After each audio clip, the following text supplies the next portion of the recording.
Every time I put something in my mouth, it's a choice. But most of society is running on what I call a hypoglycemic impulse, or a hypoglycemic roller coaster, right? Where their blood sugar is fluctuating at such a rate where they're just like, oh man, okay. They sedate themselves. It's a pacifier, right? That's what most food is, especially processed in most forms of cooked carbohydrates, especially refined sugar. It's basically there to balance your blood sugar, right? But we know how short-lived that is.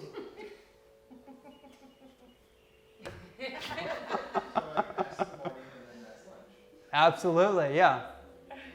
I mean, you know what's amazing about this? Is that this person could fit all that into their body within like maybe 15 or 20 minutes.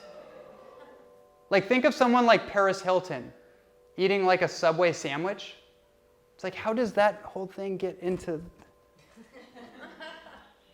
That's amazing. Anybody who's had a baby knows how we can do that. Any woman. Okay. Touche. Yeah. Yeah, and you know what's funny about that is that your stomach shrinks, actually. When you go vegetarian or even vegan for a certain amount of time, your stomach shrinks. Physically, this happens. And you notice it too, and this is kind of what's led me to this perspective over time, and I've become so adamant about intermittent fasting just as a basic kind of like vehicle or perspective, because I've experienced what it's like to go from like eating 5,000, 10,000 calories and then going like where now, I mean, I don't have a kilometer, and I'm not counting calories. I don't really care to do that. But if I were to guess, I'm probably eating 15, maybe 2,000 calories a day, maybe. And I can't even get through salads anymore half the time. Those big, juicy butter avocados? No way. Not like I used to anyways. So you come to a point over time, you get to what's called a saturation point, right? Where you're loading on the good stuff. You're doing the superfood smoothies. You're doing all the organic raw salads. You're doing tonic elixirs. Like you're just pouring it all in. And then eventually your body adapts and adjusts and changes and morphs, and your digestion becomes more efficient. Your microbiotic environment, meaning your biological garden, becomes more flourishing. The right bacterial strains are now being reproduced, and now things just become more intelligent. And your body makes better use with less than it did with more. Does that make sense? One of the things, I'm still on this topic of the 2 longevity components, this brings us to the second part, which is cellular cleansing. Your cells are like water bags, and they're carriers for information, right? What happens when one cell in the linkage or in the colony, let's call it a culture, right? A culture of cells, they're all in communication with one another. What happens when one of the cells goes rogue? What do we call that? Cancer. Right? Malignancy, metastasis, cancer formation. And then it starts congregating and creating or influencing other cells, and eventually it has its own culture.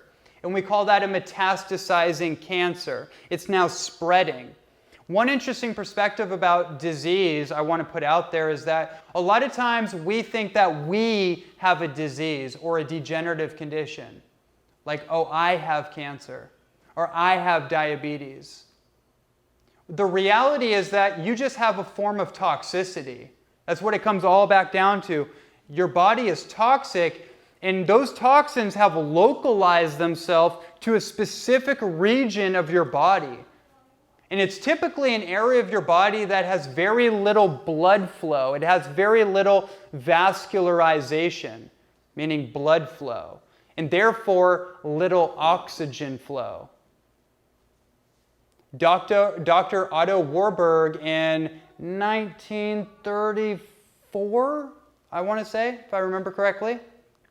Won the Nobel Prize for theorizing, but then proving that cancer cells cannot survive in a properly oxygenated environment. Has anyone ever heard that? You've never heard of heart cancer, have you? We've all heard of like heart disease, right? We've all heard that. We've never heard of heart cancer. Very important. What is cancer again? It's infection, right? Got to make sure you guys are on it here. Cancer is an infection. Interesting. How do you ward off infections? Do you vaccinate it? Do you antibioticize it? Well, you could ozonate it, right? People are like, oh, are you anti-vaccine? Well, I mean, interesting question. I'm anti-toxin. I'm anti-neurotoxin. I'm pro-common sense. I'm pro-research. I'm pro-result, right? Am I anti-vaccine? Well, yes and no. Vaccine's a big subject because if you dig into the history of vaccines, this vaccination idea is nothing new. Actually, the first syringe, I think Jacques Cousteau or somebody discovered it in the 1600s, or like 1640 is the first documented reporting of a syringe being used, right? So this vaccine idea is not this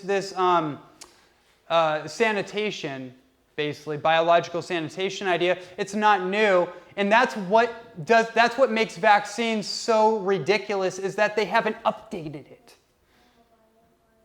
They're still using outdated technology. Now, there are natural vaccines that you can use, just in case anyone's wondering. You're like, oh man, but aren't vaccines important? Well, yeah, in some cases. When you have an infection, or you're trying to boost your immune system to fortify yourself from the proliferation of an infection, certain elements like vaccines are important. What's a natural vaccine? Does anyone care to know? Ozone therapy might be a good thing to look into. Ozone therapy. Look into it. Combo frog medicine might be something to look into. Look into it. Combo frog medicine. Write it down. Look it up. Google it. Vitamin C therapy.